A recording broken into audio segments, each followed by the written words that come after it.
네, 여기까지입니다. 오늘은 부르심의 과정에 대해서 설교하려고 합니다. 하나님께서 오늘 기드온을 부르셔서 이스라엘의 사사로 쓰시고, 기드온이 이제 7년 미디안 압제를 끊고 그 땅에 40년간 샬롬을 가져온 그 역사. 그런데 오늘 하나님이 기드온을 부르실 때 기드온은 절대로 못한다고 얘기합니다. 오늘 본문을 읽지 않았는데 기드온이 너무 믿음이 부족해서 하나님께 표징을 달라고 3번이나 간구하는데, 그때 하나님께서 보여주신 표징이 여호와 샬롬. 이 여호와 샬롬이라는 그 용어는 이 6장에서 나왔습니다. 기드온과 함께. 여호와 하나님이 어떤 분인가? 여호와 하나님은 평강이다. 이 평강이 샬롬이거든요. 그런데 샬롬은 반드시 싸워서 이겨야, 승리를 해야 얻는 전리품입니다. 그래서 평강은 믿음의 싸움에서 승리한 사람이 얻는 것입니다. 그것을 평안이라고도 하고 평강이라고도 합니다. 그러니까 믿음의 승리를 못하면 늘 불안합니다. 이스라엘 백성들이 얼마나 많이 그 불안하고 답답하고 궁핍하고 먹을 것도 없고, 미디안 백성들이 이 가나안 백성들 중에 이제 미디안도 함께 있는데, 이 미디안 백성을 다 몰아내라고 하나님 말씀하셨는데, 유다 지파가 멈칫거리다가 다 유다 지파의 영향을 받아가 다른 지파들이 다 영향을 받아서 가나안 백성들을 몰아내지 못했어요. 그런데 그 사이에 가나안 백성들은 얼마나 결심을 단단히 했는지, 우리가 절대로 밀려내지 않겠다라고 했고, 이스라엘 백성들은 절대로 몰아내겠다 생각을 하지 못했어요. 그러면 밀릴 수밖에 없죠. 그래서 이 미디안이 어떻게 했냐면은 이스라엘 백성들을 평지에 못 살게 하고 미디안이 밀어버려 가지고 이스라엘 백성들을 산 위로 쫓아 올려 보내버렸어요. 그래서 미디안에 7년 압제를 지금 당합니다. 이것은 패배하는 우리 신자들의 모습하고 비슷합니다. 그래서 하나님이 이제 기드온을 불러서 이 미디안을 정복하고 승리하고 그 땅에 샬롬을 주시려고 부르십니다. 그런데 기드온이 못하겠다고 얘기합니다. 그래서 이제 부르심에 대해서 우리가 생각을 해볼 때 이거를 이제 소명이라고도 하죠. 소명. 하나님이 나를 부르셨다. 예수 믿게 부르신 것도 있고, 그 첫 번째 부르심이고요. 그 다음에 부르셔서 그냥 가만히 놔두기만 하는 것이 아니고 이 사람을 키워서 하나님이 일에도 부르셔서 쓰십니다. 그래서 모세도 부르시고 기드온도 부르시고 하나님이 일에 이제 부르시는데 두 가지의 부르심이 있는 거죠. 예수 믿도록 하나님께서 구원으로 부르심이 있고, VIP들이 우리가 이제 계속 기도하고 섬기면 하나님께서 그를 찾아가시는 게 우리를 보내시는 거거든요.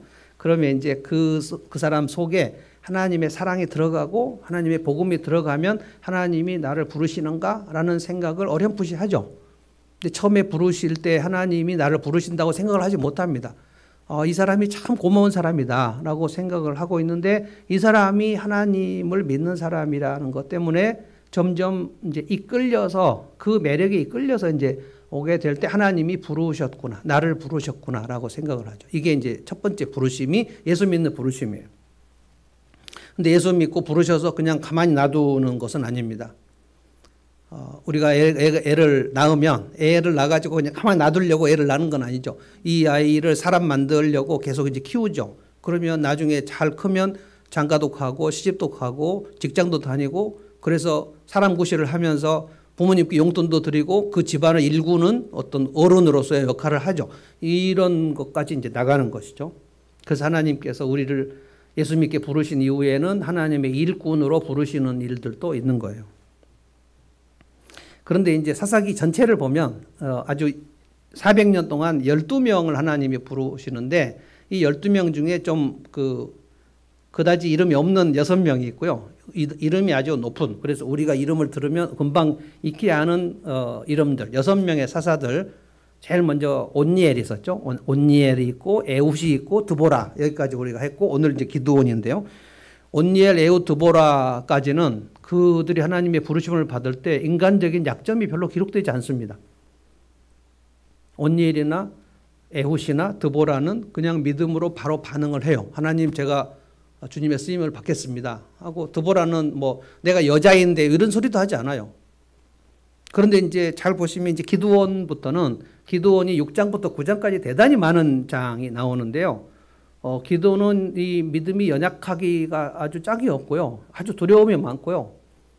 그 다음에 쓰임을 받은 이후에도 기드온의 아들들이 욕심을 부려가지고 그 배다른 아들들이 아비멜렉이라는 아들이 있는데 아비멜렉이라는 아들이 기드온의 다른 부인에게서 나온 아들 70명을 죽여버립니다. 그냥 대학살이 일어나요. 그리고 기드온도 아주 좀 인간적인 약점을 많이 보입니다. 그 이후에 이제 입다가 나오는데 입다는 이제 주먹 출신입니다. 그런데 아주 성급하게 또 서원을 해버려요. 내가 승리하고 돌아왔을 때 맨 먼저 환영을 하고 나오는 사람을 하나님께 불에 태워서 번제로 드리겠다 이런 소리를 해버려요. 그런데 자기 딸이 맨 먼저 춤을 추면서 나오거든요. 이걸 뭐 돌이킬 수도 없고 정말 민망한 일이 나옵니다. 그러니까 기드온, 입다, 그리고 마지막 사자는 삼손. 삼손은 엉망진창입니다. 태어날 때부터 나시린으로 하나님께서 거룩하다가 해주시고 아주 힘을 주시고 블레셋을 싸워서 이기라고 하셨는데 블레셋 여인 3명에게 그냥 치마폭에 앉아 놀아놔 버려요. 정말 사사 맞나 라고 생각될 정도로. 그래서 이 400년의 이 시간은 그냥 사사 자체가 처음에는 아주 훌륭한 사사로부터 시작했는데 그 이후에는 점점 사사로 쓰임을 받는 사람의 수준이 첫 번째 사사의 현저하게 못 미쳐요. 저는 이 시대가 점점 영적으로 하락하는 시대가 맞다고 봅니다. 가장 안타까운 거, 제가 한국 기독교 130년 역사에서 지금 가장 안타까운 거는 지금 한국 교회를 리더하는 영적 어른이 없습니다. 없어요. 그분들 다 돌아가셨거나 지금 80, 90 되시고 홍정길 목사님 지금 살아계시지만 거의 뭐 80 후반 90점 되셨고 옥하는 목사님 돌아가셨고 하용조 목사님 돌아가셨고 이동원 목사님 이제 거의 다 노인들이고 그분들이 활동했던 때가 1980년대 중반이에요. 그분들이 40대 50대입니다. 그런데 한국교회의 리더로 우뚝 솟은 그런 어른들이 있었어요. 야, 이분들을 보면서 따라가야 되겠다. 제가 신학생 때 그런 생각 많이 했거든요. 지금은 큰 교회 목사는 있지만 한국교회가 전체적으로 이분이 우리 한국교회의 어른이야 라고 생각하는 할 만한 분이 없습니다. 그런 게 이제 전체적으로 지금 쇠퇴해 가고 있다는 증거입니다. 오늘 하나님 기드온을 부르시는데 기드온이 하나님께서 뭐라고 부르셨냐면 큰 용사다. 12절에 보면 주님의 천사가 나타나서 힘센 장사야. 이거는 큰 용사라는 뜻입니다. 그 고대에서 용사, 전사, 워리어 엄청난 얘기거든요. 마이티 워리어. 네가 내 힘으로 너가 미디안을 쳐서 승리를 이끌 전사다라고 하나님께서 말씀을 하시는데 기드온이 아닙니다. 나는 턱이 없이 부족합니다. 그러니까 선뜻 일어나지는 못해요. 기드온이. 그래서 하나님께서 기드온을 설득시키는 과정이 엄청 필요합니다. 온니엘이나 에훗이나 드보라는 하나님이 그냥 일어나서 가라 하면 아멘 하고 그냥 가요. 근데 기드온은 뭐 선뜻 대답을 못해요. 기드온이 오늘 무엇이라고 하나님의 부르심에 말을 하는지 하나님이 어떻게 이 기드온을 설득하시는지를 좀 생각을 해보면 우리가 예수 믿은 다음에 하나님 예수 믿게 부르신 이후에 우리를 하나님의 일꾼으로 쓰시려고 할 때 우리가 무엇을 가지고 이렇게 주저하고 망설이는지에 대해 이유가 나옵니다.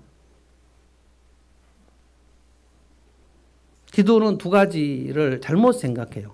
아직 하나님을 잘 모릅니다. 그러니까 초신자들은 하나님을 잘 몰라요. 성경을 잘 모르면 하나님을 잘 모르는 겁니다. 하나님을 잘 모르면 하나님에 대해서 오해를 해요. 하나님에 대해서 오해를 하면 그 하나님께서 지으신 나 자신에 대해도 오해를 해요. 그래서 기드온은 하나님에 대해서 아주 삐딱한 생각을 가지고 있어요. 하나님에 대한 심각한 오해가 있습니다. 하나님 날 버렸다 이렇게 생각해요. 그러고 나서 자기 자신에 대한 평가가 지극히 박합니다. 아주 나 자신을 낮게 생각해요. 하나님이 너는 큰 용사다. 그런데 절대 아니다. 나는 절대 주님의 쓰임을 받을 수 없다라고 말해요. 하나님에 대한 큰 오해, 그리고 자기 자신에 대한 낮은 평가. 이게 기드온이 하나님 앞에 아멘 하고 선뜻 나서지 못하는 이유입니다. 다 같이 13절을 한번 볼까요? 13절. 기드온이 하나님 앞에 그렇게 항변할 일이 많습니다. 13절을 다 같이 한번 읽어봅시다. 시작. 네, 다 같이 읽겠습니다. 시작. 그러자 기드온이 그에게 되물었다. 감히 여쭙습니다만 주님께서 우리와 함께 계신다면 어째서 우리가 이 모든 어려움을 겪습니까? 우리 조상이 우리에게 주님께서 놀라운 기적을 일으키시어 우리 백성을 이집트에서 인도에 내셨다고 말하는데 그 모든 기적들이 다 어디에 있었단 말입니까? 지금은 주님께서 우리를 버리시기까지 하셔서 우리가 미디안 사람의 손아귀에 넘어가고 말았습니다. 뭡니까? 하나님을 지금 대단히 오해했습니다. 세 가지 문제를 막 쏟아내요. 하나님 앞에. 하나님이 만약에 우리와 함께 하신다면 왜 우리에게 이런 어려움이 생겼을까요? 이 문제를 해결을 못합니다. 하나님이 우리와 함께 하시면 우리에게는 어떤 어려움도 없어야 한다. 이 오해에 빠져 있어요. 성경을 모르는 겁니다. 여러분, 성경은 하나님 우리와 함께 하시면 우리에게는 어떤 어려움도 발생하지 않는다라고 얘기하신 적이 없습니다. 기도는 또 뭐라고 했냐면 옛날에 우리 조상들은 출애굽 기적도 많이 일어나고 홍해바다도 갈라졌고 그러는데 지금은 왜 하나님 아무 기적도 안 베풀어 주시나요? 하나님 우리를 사랑하시면 기적이 일어나야 된다는 거예요. 근데 성경에서 하나님이 사랑하시는 사람에게는 늘 기적이 발생한다라고 얘기한 적이 없어요. 하나님이 함께 하시면 어려움도 없고 하나님이 함께 하시면 이 어려움이 기적적으로 다 그냥 금방 해결된다. 이런 얘기가 성경에는 없어요. 그러니까 기도는 지금 이스라엘에서 가장 지금 영적으로 뛰어났다고 하나님이 인정해 주셨지만 그의 수준이 성경을 아주 잘 모르는 초신자의 수준입니다. 그리고 나머지 백성들은 그 기도원보다 훨씬 더 낮은 수준입니다. 그러니까 말하자면 한 교회가 그 목사가 성경을 잘 모른다 이런 뜻이에요. 목사가 성경을 잘 모르면 어떤 설교를 하겠어요?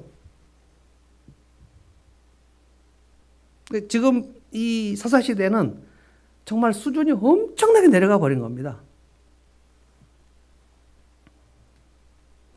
그런데 저는 대부분 성경을 잘 모르는 초신자들은 정확히 이 세 가지의 질문에 해답을 얻지 못한다고 저는 봅니다. 하나님을 잘 모르면, 성경을 모르면 하나님을 모를 수밖에 없는데 성경을 잘 모르고 교회를 오래 다닌 사람들 되게 많거든요. 교회를 오래 다녀도 성경을 잘 모르면 이 정확하게 세 가지 문제를 해결을 못합니다. 자, 여러분에게 질문해 보겠습니다. 세 번째 오해 뭡니까? 지금 사사시대에 미디안의 압제를 받았어요. 6장 1절부터 읽어보면 그제 금요일 본문이죠. 읽어보면 미디안이 이스라엘 백성들을 산 위로 몰아내버려가지고 산 위에서 이스라엘 삽니다. 얘들을 다 쫓아내라 그랬는데 쫓아내지 않고 그냥 있으니까 미디안이 밀어버려요. 그러면 산 위로 올라가서 톡을 파고 막 거의 노예처럼 삽니다. 그런데 거기서 산 위에서 그래도 먹고 살려고 씨를 심고 막 파종을 하면 파종해서 조금 수확이 난다 그러면 미디안이 다 올라와서 다 끌어가 버립니다. 무수한 낙타를 끌고 와가지고 이스라엘 백성들의 먹을 것을 다 갖고 가버렸다. 가축도 가져가 버리고 수탈이로 말할 것도 없어요. 그래서 6절에 보면 제가 6절 한번 읽어보겠습니다. 이스라엘이 미디안 때문에 전혀 길을 펴지 못하게 되었다. 마침내 이스라엘 자손이 주님께 울부짖었다. 얼마나 심하게 압제를 했는지 개역 성경에는 그들의 궁핍함이 극심했다 그랬어요. 자, 누가 누구를 버린 것인가? 이스라엘 백성들이 하나님을 버린 것인가? 하나님 이스라엘을 버린 것인가? 기도는 지금 하나님 우리를 버리셨잖아요 라고 얘기한 거예요. 6장 1절에 보면 제가 읽어보겠습니다. 6장 1절 오늘 본문이 아닙니다만 이스라엘 자손이 주님 보시는 앞에서 악한 일을 저질렀다. 그래서 주님께서는 7해 동안 그들을 미디안의 손에 넘겨주셨다. 버리신 게 아니에요. 이스라엘이 하나님을 버린 겁니다. 주님이 보시는 눈앞에서 악한 일을 저질렀다. 그건 주님이 보시는 앞에서 제사 드리고 그리고 바알 신전에 가서 예배 드리고 바알 신과 아세라 신은 여기 설명이 진짜 많은 설명이 필요합니다. 그러니까 바알 신과 아세라 여신은 남성 신, 여성 신인데 바알 신은 하늘의 신은 아세라 여신은 땅의 신. 그래서 바알 신이 하늘에서 비를 내려주고 아세라 신이 대지에서 수확을 한다. 이렇게 해가지고 이 종교는 바알 신과 아세라 여신의 성관계로 그 숭배가 형성이 되어 있습니다. 그래서 바알 신전에는 반드시 여사제들이 있습니다. 이 여사제들은 바알 신전으로 예배하러는 남자들을 온몸으로 받는, 그러니까 아주 난잡한 그룹 섹스가 이 바알 신전에는 항상 벌어집니다. 이거를 성창이라 그래요. 성창. 이 창녀인데 사제 창녀들. 그러니까 그 남자들이 와서 그 사제 창녀들하고 아주 질펀하게 성관계를 하는 그것이 바알 신전의 예배입니다. 아세라 여신 신전에는 남창들이 있어요. 우리는 말 호스바 같은 겁니다. 그런 남창들은 이스라엘 여자들이 가서 예배를 드리러 가면 이 이스라엘 여자들하고 아세라 여신의 남창들하고 또 난교를 벌입니다. 하나님 보시는 앞에서 하나님께 제사 드리고 그리고 바알 신전, 아세라 신전 가서 그 짓을 마음껏 했다는 거예요. 그래서 이스라엘은 거룩한 백성의 모습을 완전히 잃어버렸습니다. 그래서 하나님께서 이들에게 이제 연단을 주시는 거예요. 근데 기드온은 지금 하나님 우리를 버리셔서 이렇게 됐다고 얘기하는 거예요, 지금. 여러분에게 몇 번 알려드렸는데 우리의 삶의 어려움은 두 가지로 옵니다. 하나는 죄 지었을 때 우리가 불순종하면 하나님께서 오랫동안 참으시다가 하나님이 우리가 한번 죄 지으면 바로 우리의 인생을 개입하지 않습니다. 계속해서 구약 선지자들 보십시오. 엄청 선지자들을 보냅니다. 너희들 이렇게 하면 망한다. 이렇게 하면 망한다. 바알 신전 가지 마라. 가나안 백성들을 몰아내라. 그런데 이들이 가나안 신전에 가서 예배할 뿐만 아니라 가나안 여자들하고 결혼을 해버렸거든요. 그 사돈이 돼버려요. 그리고 가나안에 있는 농기구, 가나안은 철기 문명입니다. 이스라엘 백성들은 원래 목축업에서 그 나무 지팡이밖에 없어요. 근데 농사를 지으려고 하니까 가나안에 있는 이 철기구들과 농기구들 그리고 농사 기술이 너무 필요한 거예요. 하나님 뭐라고 그러셨죠? 너희가 가서 농사를 지을 때 내가 이른 비 늦은 비를 내려서 하늘을 열어주면 너희들은 농사가 될 거다. 그랬는데 이스라엘 백성들이 가나안 땅 들어가 보니까 그렇지 않은 것 같아요. 하나님이 하늘에 비를 내려서 우리가 먹고 살게 되는 것 같지 않고 저 가나안 사람들의 농기구를 빌어다가 그리고 저 대장장이 기술, 그 쇠를 만드는 기술이 가나안 사람들에게 있어요. 여러분 사무엘상 읽어보면 그게 나옵니다. 이스라엘 백성들이 그 칼을 갈려고 하면 가나안 사람들에 가서 그 대장장에 가서 칼 가는 기술이 거기 있어요. 그러니까 우리가 잘 먹고 잘 살려면 가나안 사람들을 죽이면 안 되고 저들의 농사를 배워야지. 선진 문명입니다. 가나안이. 하나님이 너희들이 잘 살게 된다고 얘기하는 것과 정반대예요. 그래서 그들은 좀 풍요롭게 살기 위하여 거룩함을 상실한 것입니다. 그러면 우리에게서 거룩함이 상실되면 하나님은 우리가 깨닫게 하기 위해서 우리를 징계하십니다. 그때그때만 징계하시는 것도 아니에요. 너무 심하면 하나님 눈앞에서 너무 심하게 그들이 불순종하면 하나님이 손을 대세요. 이게 이스라엘에 미디안이 쳐들어온 것입니다. 뭐 미디안뿐만 아니고 400년 동안 모압, 암몬, 미디안, 블레셋 다 돌아가면서 하나님께서 징계를 하세요. 그런데 어려움이 오는 것은 징계를 하시는 것만 아닙니다. 하나님이 우리를 훈육하신다고 할 때는 우리가 죄를 짓지 않아도 어려움이 오는 경우가 있어요. 욥을 보시고요. 요셉을 보시고요. 다윗을 보시면 그 어려움이 다윗이나 욥이나 요셉이 죄를 지어가지고 불순종의 결과로 어려움이 오는 게 아닙니다. 그것은 그의 믿음을 더 온전하게 연단시켜가지고 더 멋지게 하나님 쓰시려고 믿음을 키우시는 겁니다. 어려움이 없이는 믿음이 자라지 않거든요. 그래서 어려움이 오면 둘 중에 하나입니다. 내가 죄를 지은 것에 대해 하나님이 싫어하셨나? 내가 불순종하는 것이 하나님이 너무한다고 보셨구나 라고 생각하시는 경우가 있고 자기가 돌아봐야죠. 내가 지금 하나님을 그동안 멀리한 것이 무엇인가? 하나님을 업신여긴 게 무엇인가? 이걸 생각해야죠. 그런데 아무리 내가 헤집어 봐도 욥처럼 내가 지금 이렇게 고난을 당하는 이유가 내가 이렇게 하나님을 떠난 것 같지는 않은데 그러면 이 어려움은 무엇인가? 이 어려움을 연단을 해서 하나님께서 더 멋지게 나를 쓰시려고 이 연단을 주셨구나. 그러면 죄로 인해서 징계가 왔으면 회개를 해야 되는 거고 죄가 아닌데 어려움이 왔으면 견디고 믿음을 달라고 기도하면 되는 거예요. 절대로 망하지 않습니다. 회개를 하거나 믿음으로 버티면 절대로 망하지 않아요.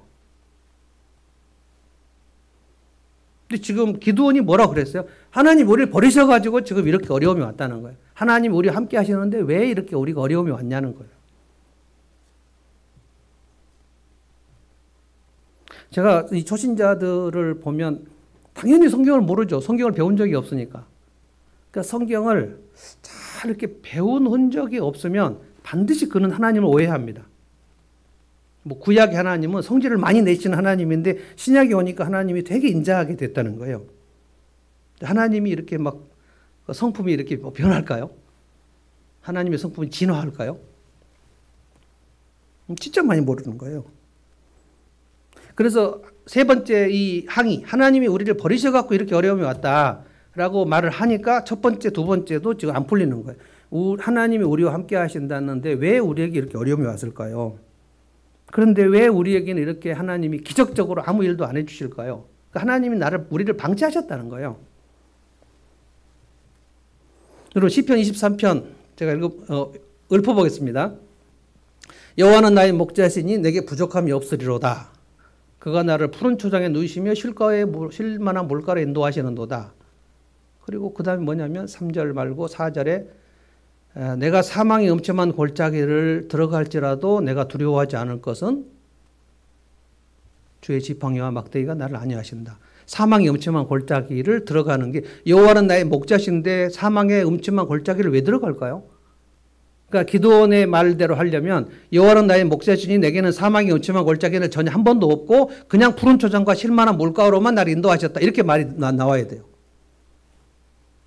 그런데 양들을 사망의 음침한 골짜기로 인도하는 사람은 누구냐? 그 목자예요, 목자. 여호와께서 나의 목자가 되시는데 나는 왜 사망의 음침한 골짜기로 들어가? 너무너무 두려운 골짜기. 캄캄한 골짜기로 막 들어가는 거예요. 여기는 푸른 초장도 아니고 쉴만한 물가도 아닌 거예요. 도대체 왜 이렇게 우리를 여기로 데리고 가는지를 양들은 알 수 없어요. 근데 왜 데려갈까요? 목자는 알아요. 이 골짜기를 통과하면 저 푸른 초장과 쉴만한 물가가 거기에 있는 것을 안단 말이에요. 우리 인생에 어려움이 있을 때 둘 중에 하나입니다. 내가 죄를 지었나? 그럼 회개하셔야 되고요. 여기에 이제 감각이 없으면 분명히 하나님께 징계를 하시는데 회개를 하지 않아요. 그럼 하나님께 좀 더 징계를 하십니다. 그래서 이스라엘을 바벨론으로 포로로 끌려가게 하시고 이스라엘을 황폐하게 만드셨죠. 그런 하나님이 이스라엘을 버리셨습니까? 아닙니다. 다시 돌아오게 하시죠. 근데 돌아와서 그들이 다시 또 범죄했죠. 우리가 하나님을 싫어하는 그 타락한 본성이 얼마나 질긴지를 우리 알아야 돼요. 우리 하나님을 업신여기고 무시하는 이 기질이 우리 속에 들어와 있어요.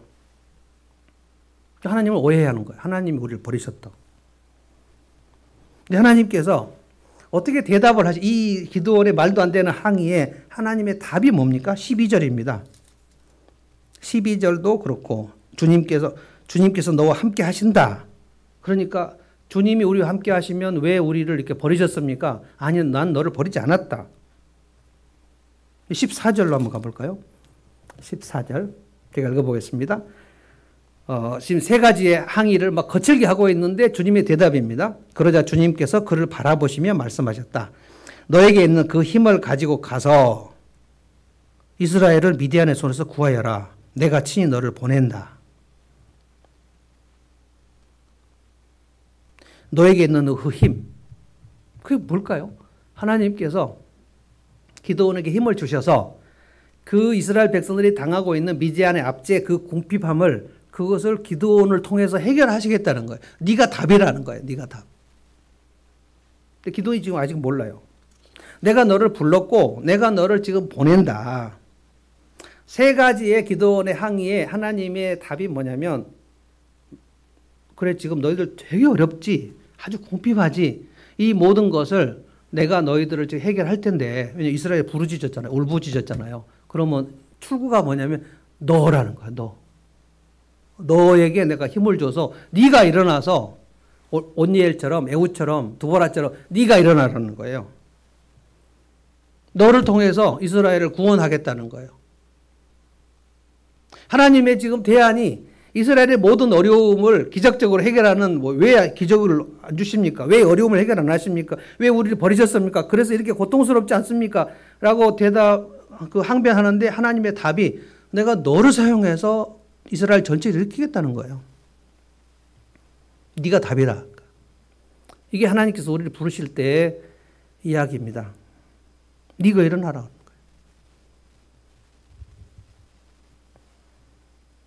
엄청 망설입니다. 모세도 엄청 망설였죠. 모세는 정말 이해가 안 되는 게 기드온은 갑자기 부르심을 받았는데 모세는 40년 동안 이집트 왕궁에서 이집트의 천문학이나 기술, 기하학 같은 거, 무술 다 왕자로서 다 배웠습니다. 그리고 40년 동안 광야에서 목동생활을 하면서 다 잊어버렸어요.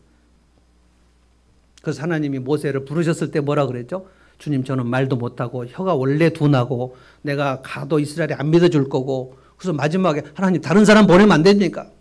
하나님이 모세 쓰려고 80년을 길렀는데 모세가 태어날 때 출애굽기 1장 1절에 하나님 앞에 이스라엘이 400년 동안 그 고역에서 해방시켜달라고 막 부르짖었더니 하나님께서 한 사람을 태어나게 하셨더라. 그러니까 모세는 태어날 때 이스라엘을 구원하기 위한 사람으로 태어났어요. 그래서 이집트 왕궁에서 40년을 길렀어요. 그 다음에 광야 목동 시절로 40년을 길렀어요. 80년 길렀어요. 그래서 80세 때 떨기나무 가운데서 주님이 나타나죠. 이제 가라. 그랬더니 절대 못 간다 그랬어요. 다른 사람 보내라는 거예요. 하나님이 나를 잊으신 거 아닌가? 라고 생각한 거예요. 40년간. 여러분 40년간 내 삶에 하나님께서 나를 찾아오신 일이 없으면 여러분 다 그런 생각하지 않겠습니까? 하나님 나를 잊으셨구나. 하나님 나한테 관심이 없구나. 하나님 나를 사랑하신가? 하나님이 여러분을 사랑하십니다. 이게 복음인데요.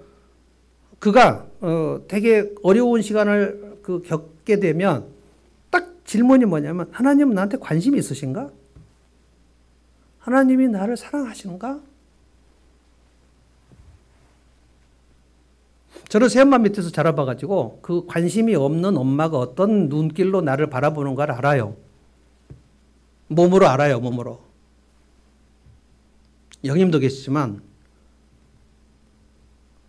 그분이 우리에게 관심이 없었거든요.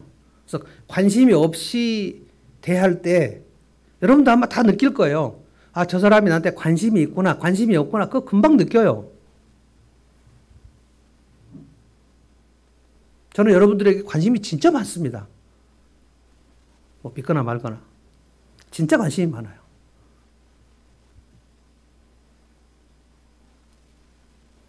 기드온은 하나님이 나에게 무슨 관심이 있을까? 하나님이 나를 내치신 거 아닌가? 하나님이 나를 무슨 방치한 거 아닌가? 하나님에 대해서 오해를 하니까 기드온이 자기 자신을 볼 때 내가 어떻게 하나님 일을 합니까?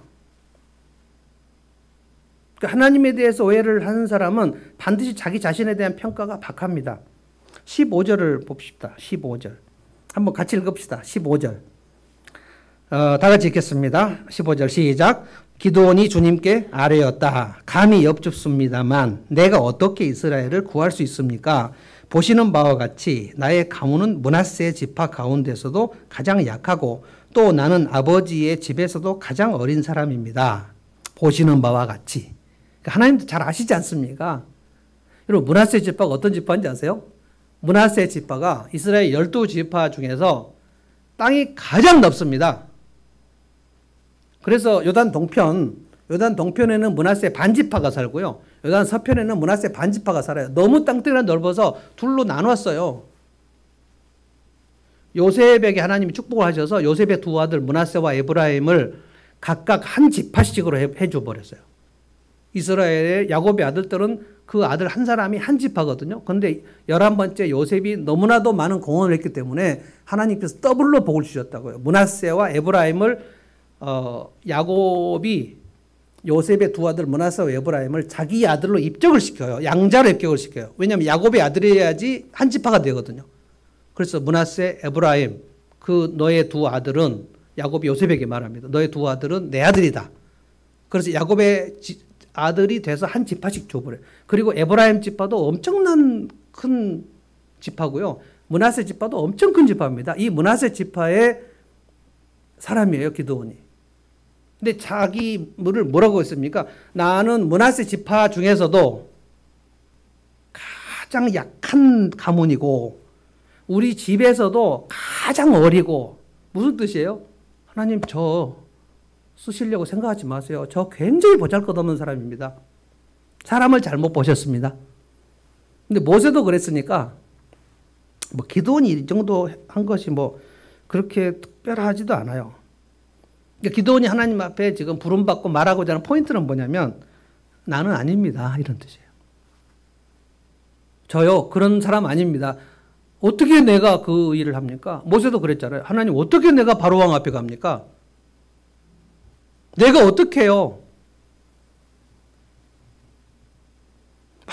막 손을 내잖아요. 하나님 저는 아니에요. 다른 사람 찾아보세요. 하나님 이미 마음에 찍으셨어요.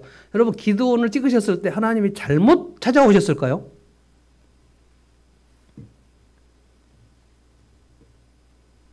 연말이 되면 제가 이제 그 서리집사를 생각을 합니다. 내년도에 서리집사를 누구 할 것인가. 목사는 24시간 여러분을 생각합니다. 이 사람의 영적인 상태가 지금 조금 올라가는 것도 다 관찰하고요. 조금 내려가는 것도 알고요. 실제로 목양실에 그래프는 그려놓지 않았지만 제 마음속에 여러분이 이렇게 올라갈 때 제 마음이 되게 기쁘고요. 아, 저렇게 하는구나. 저렇게 섬기려고 하는구나. 야, 이제 섬김에 싹이 났구나. 근데 어떨 때 어떤 분을 보면 야, 진짜 사람에게 관심이 없구나. 아무 관심이 없어. 옆에 있는 사람에게 아무 관심이 없어. 오직 자기만 생각해. 이걸 나르시시스트라고 합니다. 나르시시스트는 나만 생각해요. 나만. 누가 나한테 관심을 기울이는가만 생각해요. 그리고 내가 누구한테 관심을 기울이는 그것이 그 작동이 나오지 않아요. 근데 이 나르시시즘은 악성이 되면 관심을 기울이지 않는 정도에서 멈추지 않고요. 만나는 사람들, 내가 관계하는 사람들을 전부 내 수단으로 다 쓰려고 그래요. 그래서 주변 사람을 다 무수리로 만들어버려요. 저 사람을 만날 때, 저 사람을 만나면 내게 무슨 이익이 있을까라는 생각, 그 평가로 해서 만나요. 내게 이익이 없으면 그냥 안 만나버려요. 그 악성 나르시시즘입니다. 그래서 악성 나르시시스트가 있으면 그 주변 사람들이 굉장히 피해를 많이 봅니다. 근데 문제는 뭐예요? 본인이 모르는 거예요. 지금 기드온이 이스라엘 백성의 전체의 그 영적 상태에 대해서 관심이 없어요. 아무 관심이 없어요. 공동체에 관심이 하나도 없어요. 여러분 초신자들이 이 교회의 발전에 대해서 큰 관심이 있을 것 같습니까? 여러분 애가 막 태어났는데 우리 집을 위하여 내가 무엇을 할까? 무슨 생각을 할까요? 근데 그가 점점 철이 들면 아, 우리 부모가 정말 고생하는 것도 생각나고 그럼 내가 어떻게 할까? 아, 지금 내가 10살인데 내가 지금 뭐 돈을 벌지는 못해도 엄마한테 뭐 도움이 좀 되면 어떻게 할까? 아, 내 방청소나 해야지. 자, 그래서 방청소를 안 하던 애가 방청소를 한다. 이거 엄청나게 좀 발전하는 겁니다. 이 우리 집의 흥황과 내가 무엇인가를 결부시키는 거예요. 그래서 믿음이 자라면 반드시 여러분이 이 공동체에 대한 관심이 생깁니다. 그래서 교회에서 기도를 하게 돼요. 그래서 교회에 무슨 일이 있으면 달려오게 돼요. 목장에서도 믿음이 자라면 목자 목녀들을 돕고자 하는 마음이 생겨요. 목님 제가 뭘 좀 도와드릴까 이런 생각을 하고 말을 해요. 그러면 목사는 자연히 아, 저 사람의 지금 믿음이 점점 자라고 있구나. 왜냐하면 관심이 생기니까. 관심이 생기면 다른 사람들한테 질문도 합니다. 그래서 목장 모임에서 제일 좋은 게 그 사람에게 질문하는 거예요. 그런데 목장 모임을 하고 있지만 아무런 질문을 하지 않는 사람이 있어요. 관심이 없는 거지. 그리고 핸드폰 보는 거지. 빨리 끝나라. 집에 가야 되는데. 집에 가는데 할 일이 많은데 이 쓸데없는 얘기를 내가 계속 듣고 있어. 저 사람은 왜 이렇게 쓸데없는 소리를 계속 할까? 그리고 실제로 목녀한테 가서 얘기해요. 저 자매 진짜 쓸데없는 얘기 하는데 듣기 진짜 지겨워 죽겠어요. 이게 그 사람 다 과정입니다. 근데 그 사람이 쓸데없는 얘기를 한 번도 안 했을까요?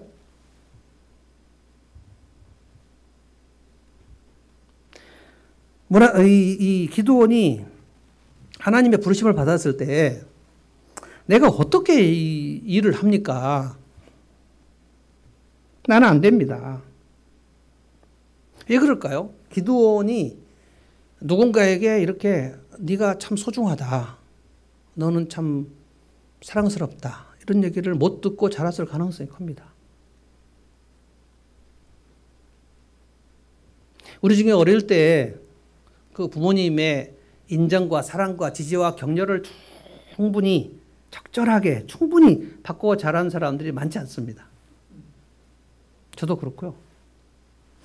저는 아버지의 사랑은 많이 받았지만 어머니, 우리 형님은 우리 친어머니의 사랑을 많이 받았고 훈육도 많이 받았고 매도 많이 맞았다 그러는데 저는 엄마한테 매를 맞은 기억도 안 나고 엄마하고 손잡고 뭘 논 기억도 안 나고 맨날 엄마는 아팠어요. 그래서 아버지가 엄마 아프시니까 조용히 하라는 얘기만 생각납니다.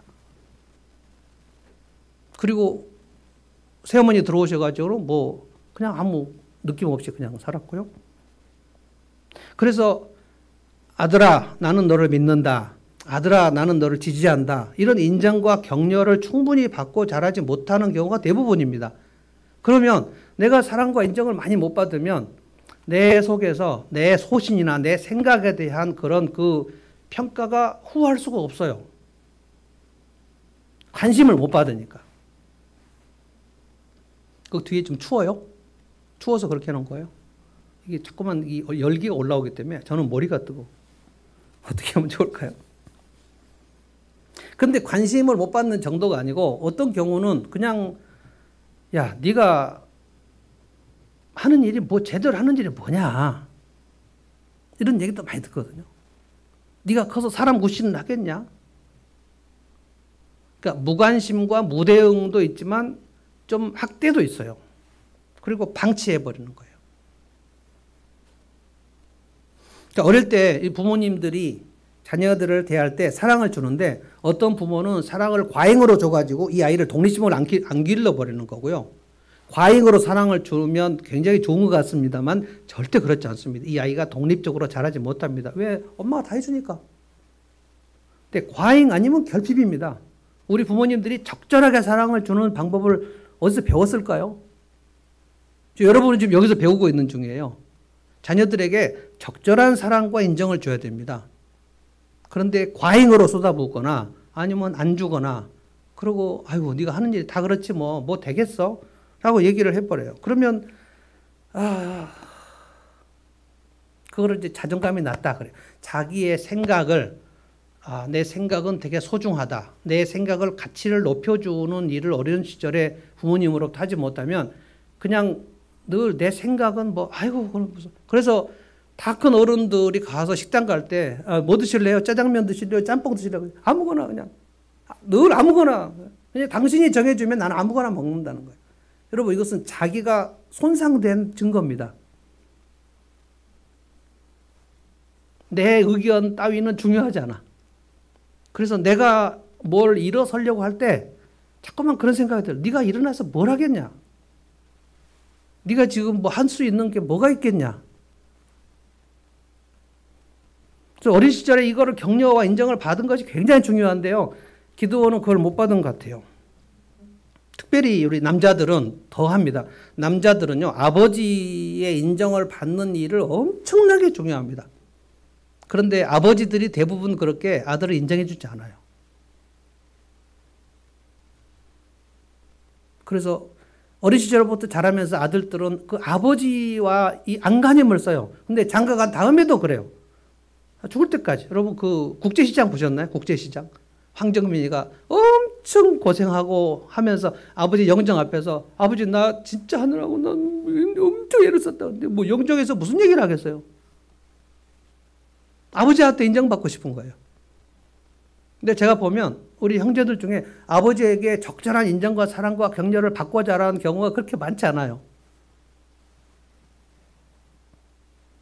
그럼 그냥 내 생각과 소신이 헐값으로 취급을 당하는 것입니다. 그래서 저는 결혼을 하면 부인들이 엄청 중요하다고 봅니다. 부인들은 남편들을 인정해주고 격려해주고 사랑해주고 이 말을 하는 게 그냥 백발백중입니다. 제가 사랑의 5가지 언어 테스트를 다 해보는데 남자들 중에 인정하는 말을 제 1번으로 치지 않은 경우가 거의 없어요. 남자들은 인정받는 것을 너무너무 좋아합니다. 저도 그렇고요. 인정을 받고자 해요. 인정을. 그런데 결혼했는데 아내가 인정을 해줘. 와, 당신 진짜 굉장히 훌륭하다. 당신은 성실하다. 당신은 좀 대단하다. 당신이 있어서 정말 행복하다. 이런 얘기를 계속 해줘요. 뭐 해줄 거리가 있어 해주죠. 이렇게 하시는 자매들이 있는데 그냥 해보세요. 투자를 해보시라고. 해보실 때 반드시 성과가 있습니다. 반드시 보답을 해요. 이 사람이 점점 멋있어집니다. 그래서 심리학에 보면 어렸을 적에 부모의 인정을 받지 못했다 할지라도 어른이 돼서 누군가의 인정을 이렇게 양껏 충분히 받으면 그 사람의 그 자기 축, 이걸 셀프라고 그래요. 자기 축이 살아난다는 거예요. 이걸 저는 가정에서, 목장에서, 교회에서 해야 된다고 봅니다. 저도 물론 그 일을 여러분에게 하려고 애를 쓰는 거고요. 하나님께서 지금 기도원을 어떻게 하셨는지 잘 보세요. 하나님은 평가가 엄청 후하십니다. 16절 보세요. 16절. 또 다시 설득을 하십니다. 그런데 주님께서 뭐라고 하십니까? 내가 반드시 너와 함께 있을 것이니 네가 미디안 사람을 마치 한 사람을 쳐부술 것이다. 내가 너를 버리지 않는다는 거예요. 여러분 이것이 복음입니다. 여러분 하나님께서 나를 꼭 버리실 것 같죠? 절대로 버리지 않습니다. 절대 떠나지 않는다고 하셨어요. 하나님은 신실하셔서 말씀하신 것을 지킵니다. 세상의 두 쪽 난도 내 말을 반드시 지키겠다고 하셨어요. 여러분 그거 믿으셔야 돼요. 아멘?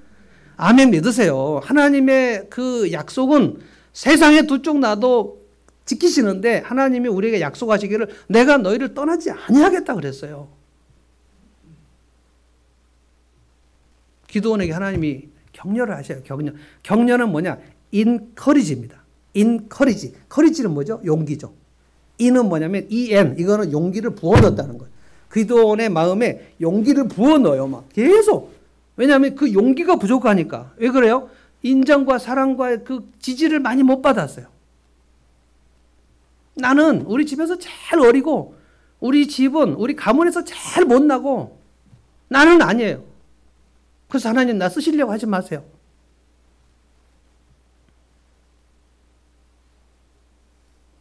근데 하나님께서 처음에 부르실 때 뭐라 그랬죠? 큰 용사요. Great warrior. Mighty warrior. 왜냐하면 하나님은 기드온을 찾아오실 때 이 사람이 앞으로 그 미디안과 싸워서 엄청난 승리를 이룰 그 가장 멋진 장면을 이미 보고 얘기하시는 거예요. 기드온은 지금 자기 자신의 모습이 엄청 보잘것없이만 생각이 되지만 하나님의 시각은 대단히 후하십니다. 기드온은 자기를 박하게 평가하지만 하나님은 기드온을 굉장히 후하게 평가하세요. 여러분 이것을 아셔야 돼요. 하나님은 되게 후하시다. 제가 최근 들어서 가장 많이 하나님에 대해서 깨닫고 새롭게 이해하고 헤아리고 감사하는 거예요. 하나님 진짜 후하신 분이구나. 만약에 하나님이 후하신 분이 아니면 우리는 이미 엄청난 징계를 받고 지금보다 훨씬 더 미약하게 됐어야 돼요. 우리가 하나님께 불순종한 게 한두 번입니까? 하나님 우리가 몹신여기 하나님이 여기 계시지만 하나님 없는 것처럼 우리 마음대로 한 게 한두 번이냐고요. 그러나 하나님께서 후하십니다. 하나님은 오래 참으시고요. 하나님은 사랑이 많으셔서 모성애도 엄청 많으세요. 저는 그렇게 오늘 여러분에게 정리해드리고 싶어요. 하나님은 우리가 미숙한 오늘 미숙한데 오늘 좀 허접한데 하나님은 우리가 우리의 평생 걸쳐서 가장 믿음이 성숙하여 가장 온전한 모습으로 주님이 마음껏 쓰실 그런 모습이 되는 그 지점을 지금 보십니다. 그래서 되게 후하십니다. 그 텔레비에 뭐 경쟁 프로그램 많이 있지 않습니까? 저도 열심히 보는데 뭐 요즘에 그 옛날에 무슨 밴드 이런 것도 있고 뭐 풍류대장 이런 것도 있고 우리나라는 왜 이렇게 노래 잘하는 사람이 많은지 노래를 하면 와 저런 사람이 왜 이제까지 가수가 안 되고 아마추어를 했었지? 라는 사람이 너무너무 많은 거예요. 우리나라 청년들은 왜 이렇게 노래를 잘하는지. 그런데 여러분 그 심사위원들이 쭉 앉아가지고 뭘 합니까? 어떤 사람은 최고점을 주고 어떤 사람은 최저점을 줘요. 그러면 그걸 합산합니다. 어떤 사람은 95점, 근데 어떤 사람은 85점. 그러면 이거를 다 합산해갖고 평점을 내죠. 근데 하나님의 그 우리에게 주시는 평점은 뭐냐? 우리가 가장 미숙할 때, 그리고 앞으로 10년, 20년 후에 우리가 가장 성숙했을 때, 예를 들어서 이거 60점, 이거 90점. 그러면 60점 떼어버리고 90점. 그거를 지금 그렇게 보십니다. 와, 너는 진짜 멋있다. 그러니까 우리가 볼 때는, 주님, 제가 뭐 이렇게 멋있는 게 없는데요. 아니야. 너는 진짜 멋있다. 그리고 하나님 우리를 보시는 눈이 진짜 사랑스럽게 보셔요. 막 누추한데. 둘째 아들이 아버지 품을 떠나서 허랑방탕을 갔다가 돌아왔을 때 아버지의 눈에 그 둘째 아들이 막 그 거지 옷 입고 올 때, 야, 진짜 누추하네. 이렇게 보셨나요? 절대 그렇게 안 하세요. 달려가가지고 막 뛰어나면서 내 아들이 살아 돌아왔다.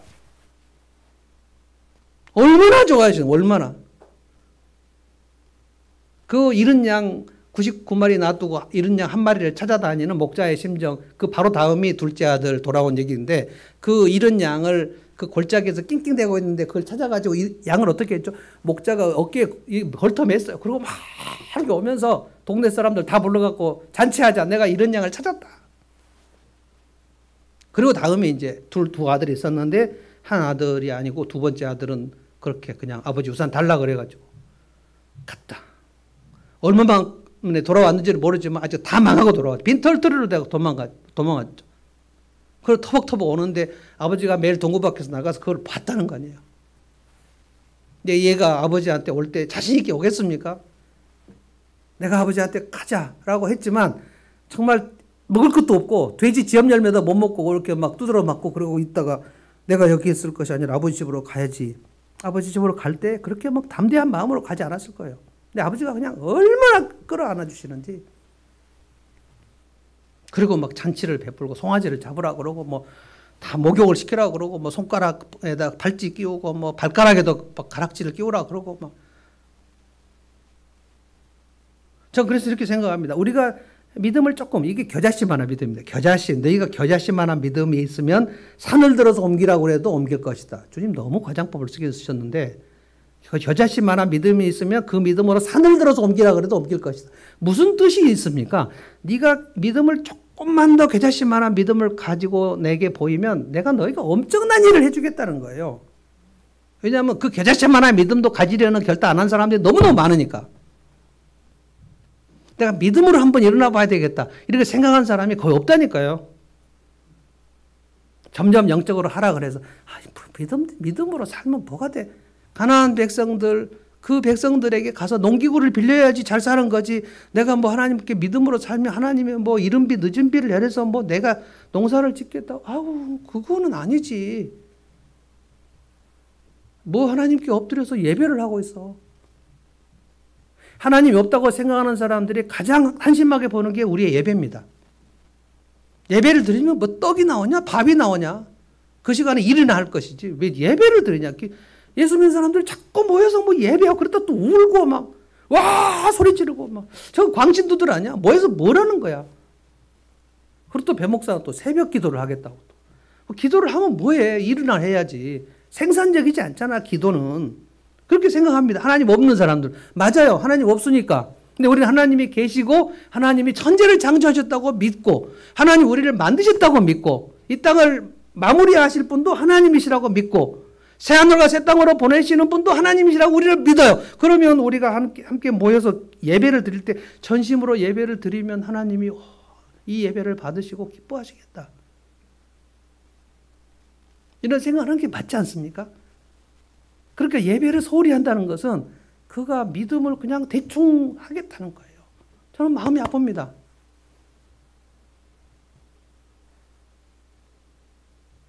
예배를 드리러 올 때도 마찬가지입니다. 예배만 잘 드리면 된다는 얘기가 절대 아니에요. 예배를 드려서 하나님과 가까이 하면서 믿음을 가지시고 이 믿음을 가지고 순종을 하시라는 거예요. 월요일부터 토요일까지 하나님의 성품을 장착하시라는 거예요. 그러면 사람들이 그걸 봅니다. 와, 쟤는 정말 대단하다. 어떻게 저 상태에서 저렇게 성실하고 충성되게 살까? 믿을 만한 사람이 되는 거예요. 믿을 만한 사람이 되는데 그 가족들이 안 믿어주겠습니까? 내가 믿을 만한 사람이 되었는데 내 친구들이 안 믿어주겠습니까? 내가 믿을 만한 사람이 되었는데 내 자식들이 나를 안 믿어주겠습니까? 그러면 믿을 만한 사람이 아닌 것이 가장 문제 아닙니까?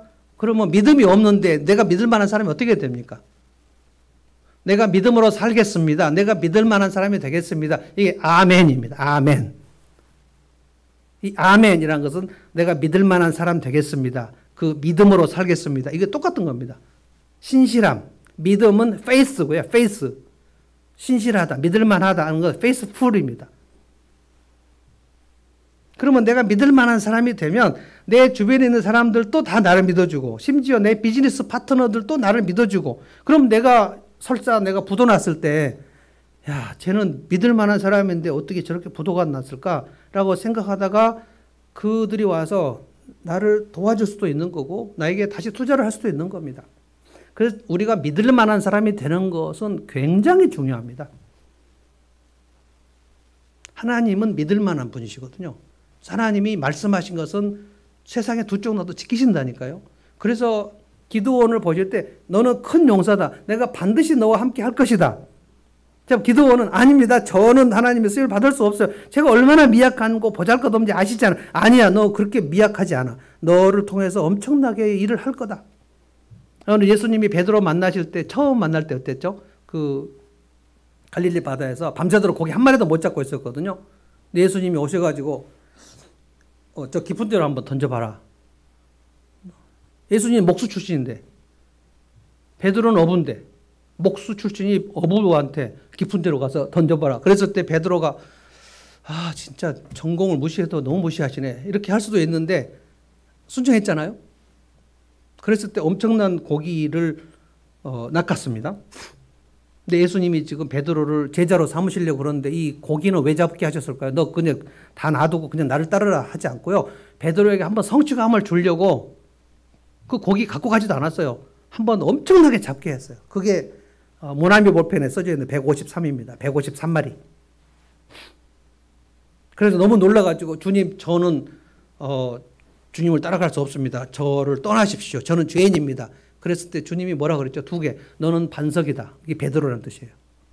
너 지금 되게 보잘것없다고 너 스스로 생각하지. 너는 반석이야. 그리고 나중에 내가 이 반석 위에 내 교회를 세우겠다. 그리고 너는 사람 낚는 어부가 될 것이다. 사람을 낚는, 지금 고기잡이 하고 있는데 사람을 낚는 어부가 될 것이다. 지금 베드로는 무슨 얘기인지 모릅니다. 그런데 주님은 아십니다. 베드로가 예수님 부인한 이후에 예수님 부활하셔가지고 또 갈릴리 바다에 와갖고 넌 나 사랑하냐? 라고 물어보셨을 때 베드로가 주님 제가 주님 사랑하는 것 아시는데 막 뭐라고 할 수가 없어요. 3번이나 부인했기 때문에. 완전히 믿음의 파산입니다. 3번이나 주님을 부인했잖아요. 공개적으로. 그럼에도 불구하고 베드로를 버리시지 않아요. 내 양을 먹이라 라고 하시고 내가 올라가면 성령을 너에게 보내주겠다. 50일 이후에 이게 오순절입니다. 성령을 보내주셨어요. 그런데 베드로에게 성령을 통해서 하나님 예수님에게 받은 말씀이 막 다 생각나 버렸어요. 그래서 120명이 모여서 기도하다가 성령을 받고 예루살렘 거리를 막 뛰쳐나가가지고 설교를 하지 않았습니까? 너희가 죽인 예수를 하나님이 살리셨다. 미가 요엘 시편 얘기를 막 얘기하는 거예요. 그래서 그날 3,000명이 주님 앞에 돌아와 버렸습니다. 그리고 그 이후에 5,000명도 또 돌아왔다고 그랬어요. 그래서 적어도 예루살렘 교회가 적어도 8,000명입니다. 8,000명. 그리고 120명 합치면 8,200명 정도 막 엄청난 교회가 됐어요. 베드로는 정말 놀랐을 거예요. 그때 주님이 나를 부르실 때 이렇게 쓰신다고 부르시는 거였을까? 얼마나 엎치락뒤치락 했습니까? 마지막 주님 잡히실 때 그날 전날 밤에 다 주님을 버린다 할지라도 나는 절대로 주님을 버리지 않고 끝까지 따라가겠다고 했지만 여지없이 주님을 3번 부인했죠. 그러나 주님이 쓰십니다. 쓰셔요. 그래서 베드로전서 베드로후서 그를 쓸 때 베드로가 엄청나게 이 예루살렘 교회와 전 세계의 교회의 지도자가 됩니다. 그 엄청난 모습을 주님은 갈릴리 바다에서 베드로를 부르실 때 그걸 보신 거예요. 넌 사람을 낚는 어부가 될 것이다. 우리에게는 하나님이 그렇게 안 하실 것 같습니까? 저는 히브리서 11장 믿음의 영웅들 얘기를 쭉 보다가 야 진짜 하나님은 엄청 후하시다. 제가 오늘 서두에 그 3명 기드온하고 그 다음에 입다 그리고 삼손 그리고 우리 드보라 편에서 나올 때 바락 있었잖아요. 바락 얼마나 좀 미약한 헌신을 했습니까? 드보라가 여잔데 전사야 네가 나가서 싸워라 그랬을 때 바락이 뭐라 그랬죠? 드보라 당신이 나가면 내가 뒤따라가고 당신 안 나가면 나 못 나가 이런 찌질한 얘기 했거든요. 그래서 적장 시스라를 네 손에 붙이지 않을 것이다. 그래서 적장 시스라는 야엘이 죽이고 바락의 손에 안 죽습니다. 그런데 여러분 히브리서 11장 보면요. 하나님께서 믿음의 사람들을 쭉 이름을 올리실 때 거기에 기드온, 입다, 삼손 그리고 바락 그 이름을 집어넣어 주셔요. 진짜 믿음이 연약한 사람들 삼손도 집어넣어 주셔요. 믿음의 사람들을 쭉 이름을 쓸 때 거기다 이름을 넣어 주셔요. 그러면서 하나님께서 저들의 하나님이라 일컬음을 받기를 부끄러워하지 아니하시더라. 바락의 하나님, 입다의 하나님, 기드온의 하나님이라고 불리우기를 부끄러워하지 아니하셨다. 이 말씀은 성경의 멋진 표현입니다. 내가 복음을 부끄러워하지 않는다. 이 말은 나는 복음을 자랑스러워한다 이런 뜻이에요. I'm so proud of you 이렇게 영어로 얘기하거든요. 난 너가 자랑스럽다. 주님께서 우리를 말씀하실 때 야 아무개야 난 네가 자랑스럽다. 난 너의 하나님이다. 얼마나 은혜가 되는지 몰라요. 마지막으로 제일 후한 경우가 소돔성의 롯입니다. 롯은 소돔성 멸망 때 천사가 와서 유황불로 멸망한다고 하니까 빨리 빠져나가라고 그럴 때 얼마나 지체했는지 모릅니다. 롯은 소돔을 사랑했습니다. 롯의 처는 소돔을 더 사랑했습니다. 그래서 결국 나오다가 롯의 처는 뒤를 돌아보다가 결국 못 나오고 말았고 롯은 요즘 우리로 보면 예수를 믿지만 어떤 거룩한 영향력이라고는 하나도 없고 오히려 세상 하는 그 요즘에 우리가 하는 말로 그냥 날라리 신자 그 정도입니다. 그래서 소돔성에서 욥은 무슨 아브라함처럼 어떠한 거룩한 영향력도 발휘하지 못했어요. 그리고 롯의 두 딸과 함께 산속으로 피했는데 그 두 딸이 첫째 딸이 둘째 딸한테 우리 이제 우리가 배필도 없고 아들도 없으니까 우리 아버지한테 술 먹이고 오늘 내가 들어갈 테니 너는 내일 들어와라. 그래서 아버지하고 두 딸하고 근친상간해 갖고 낳은 민족이 모압과 암몬입니다. 그런데 여러분 베드로 후서를 읽어보시면 뭐라고 했냐면 그 소돔성이 멸망할 때 정말 이렇게까지 주님은 호하신가. 그 의로운 롯이 마음이 상했고 무법한 자의 행실에 대하여 의로운 롯이 굉장히 힘들어 했었더라. 의로운 롯이라고 얘기를 해요. 와 진짜 롯이 뭐가 의로워요? 어떻게 이렇게 후하게 얘기할 수 있어요?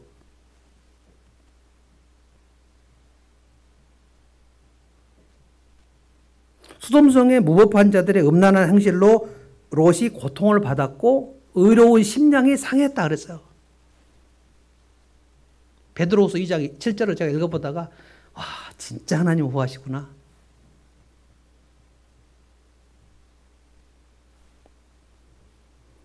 저는 오늘 여러분에게 두 가지 말씀드렸어요. 하나님께서 기드온을 부르실 때에 기드온이 얼마나 하나님을 오해했는가. 하나님은 절대 이스라엘 백성들을 버리지 않는데 그들이 하나님 버리고 나서 하나님이 우리를 버렸다고 얘기하고 하나님 우리 함께 하시면 왜 어려움이 생겼냐고 얘기하고 불순종을 해서 어려움이 생긴 건데 하나님 우리 함께 하시면 왜 어려움이 생겼냐고 왜 기적으로 우리를 이끌어 주지 않으냐고 하나님 우리 버리신 거 아니냐고 얘기했을 때 하나님이 뭐라고 하시죠? 기도하나 내가 너를 통해서 이스라엘 백성을 이끌어내려고 계획한다. 너에게 준 힘을 가지고 일어나서 기도원과 미디안과 싸워라. 하나님 저는 므낫세 집안 중에 제일 어리고 못나고 보잘것없고 아무것도 못하겠는데요. 아니다. 내가 너와 함께 하겠다. 네가 미디안 사람들을 한 명 치듯이 다 쳐부술 것이다. 결국 하나님께서 기드온을 설득하십니다. 그래서 일어나요. 일어나니까 하나님이 영을 부어주십니다. 기드온이 므낫세 지파 사람들에게 말합니다. 그런데 이 므낫세 지파가 일어납니다. 기드온이 나팔을 불 때 이스라엘 백성 다 일어나요. 온니엘 때하고 똑같습니다. 그래서 전체 숫자가 32,000명에 모입니다. 근데 여러분 잘 보시면 하나님께서 숫자가 너무 많다. 돌려보내라. 그래서 22,000명 또 돌려보내요. 근데 10,000명 남았는데 하나님 너무 많다. 나는 너희들의 숫자로 내가 승리하게 하는 것은 아니다. 다 돌려보내고 300명만 남 이제 충분하다. 300명 갖고 간다. 그러니까 하나님이 우리의 그 숫자를 별로 개의치 않으신다는 거예요. 하나님은 숫자와 크기에 그렇게 뭐 높은 점수를 주지 않습니다.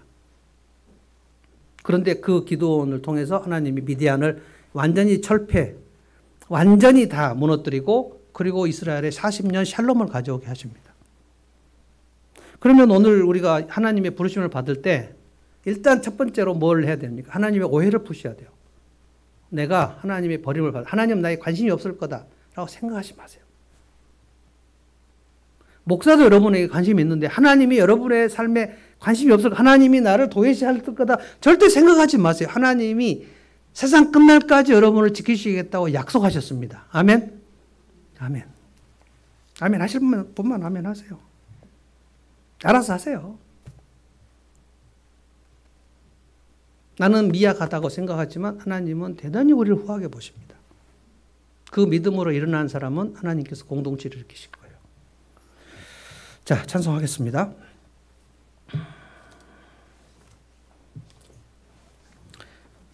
교회여 일어나라. 한번 찬송하십시다.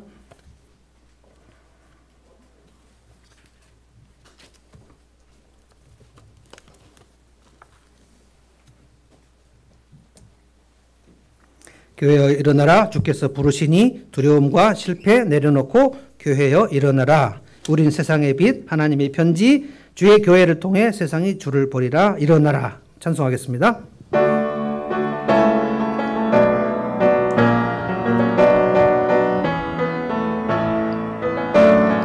교회여 일어나라.